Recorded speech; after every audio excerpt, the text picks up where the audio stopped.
Skol Vikings, let's win this game. Skol Vikings, honor your name. Go get that first down, make it a touchdown. Rock 'em, sock 'em, fight, fight, fight, fight. Go Vikings, run up the score. You'll hear us yell for more. Skol Vikings, let's go. I'm surrounded by a sea of purple and gold. I could smell the aroma of burgers, hot dogs, and bratwurst cooking over an open flame. I hear sidewalk vendors shouting, "Get your programs here!" It can only mean one thing. It's game day in Minnesota, baby. Sadly, this could all come to an end in 2012.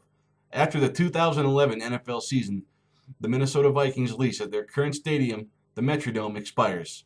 There are politicians and fans right now in the state of Minnesota that believe that the Vikings do not need a new stadium and their current one is fine. I'm here today to tell you the Vikings need a new stadium. I'm going to compare the Vikings' revenue against the revenue of other teams with newer stadiums. I'm going to tell you about the facts of their current stadium, the aging Metrodome, and I'm going to explain to you the effect the Vikings leaving town would have on the state of Minnesota. I'll begin by comparing some of the Vikings' revenue against the revenues of other teams with newer stadiums. Now, just like any other business, the NFL is there to make money. In 2010, according to Forbes.com, the Minnesota Vikings made $17.9 million, which only ranked 25th among 32 NFL teams. And according to Nielsen.com, the Minneapolis-St. Paul area has the 15th largest television market in the country. Now, the following facts I also got from the Nielsen.com and Forbes.com websites, and they're based on teams that have similar or smaller television market sizes. I'll begin with the Tampa Bay Buccaneers, who play in Raymond James Stadium, built in 1998. In 2010, the Buccaneers made $66.5 million and ranked 4th in the NFL. Also in 2010, the Indianapolis Colts, who play in the brand new Lucas Oil Stadium, built in 2008, made $43.2 million, and that ranked them 8th in the NFL.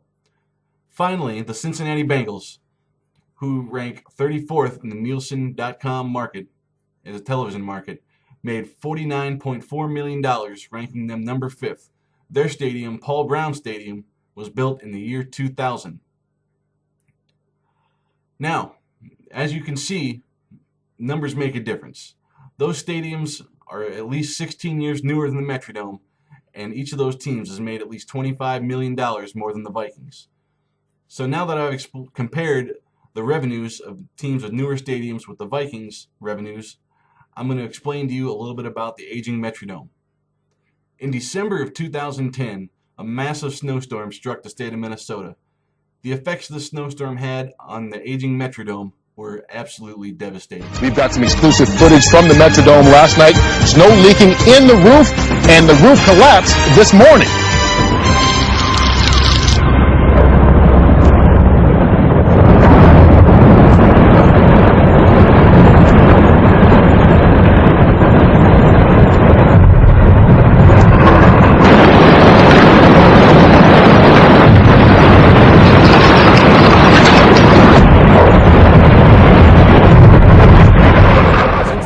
Built in 1982, its roof has collapsed 4 times, 5 if you include during its construction in 1981.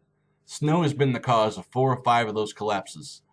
The 5th was due to high winds during a baseball game in 1986 against the California Angels. According to Tom Weir from the USA Today, the latest replacement of the Metrodome roof cost $22 million. Repairs of up to $40 million have been made on the roof since 1982. Also, the location of the Metrodome in downtown Minneapolis can cause for a parking nightmare during game day. The Vikings would benefit greatly if a stadium was built away from downtown in a more open area, allowing for better tailgating and an all-around better game day experience. So now that I've told you a little bit about the aging Metrodome, I'm going to explain to you the economic effect the state of Minnesota would feel if the Vikings were to leave town for, Los Angeles, for instance. The Los Angeles Vikings just doesn't sound right to me. And if fans don't think that the Vikings will up and move, they should ask Cleveland Browns fans whose team left for Baltimore in 1996. The NFL generates millions of dollars in cities which they occupy or have teams. These monies are generated from taxes, parking revenues, visiting teams, players, owners, you name it. Now, according to an article written by Jay Wayner on minpost.com, the Vikings players, visiting players, and owners alone would generate $12.5 million for the city of Minneapolis. The new sales tax generated from the stadium, according to him, also would generate about $5 million of taxes. A new Viking stadium would also generate new long-term and short-term jobs. Short-term jobs would be generated by the construction of the stadium itself and the infrastructure that surrounds the stadium. Long-term jobs would be created by new bars, restaurants, hotels, shopping that's projected to be created from the construction of a new stadium. So, now that I've told you about why the Vikings need a new stadium, I'll remind you.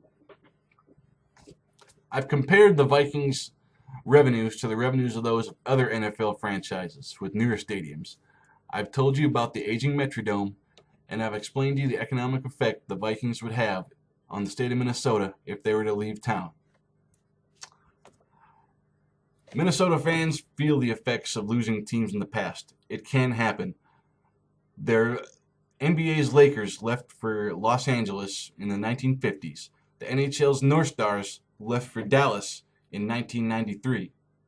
The Los Angeles Vikings doesn't sound right to me.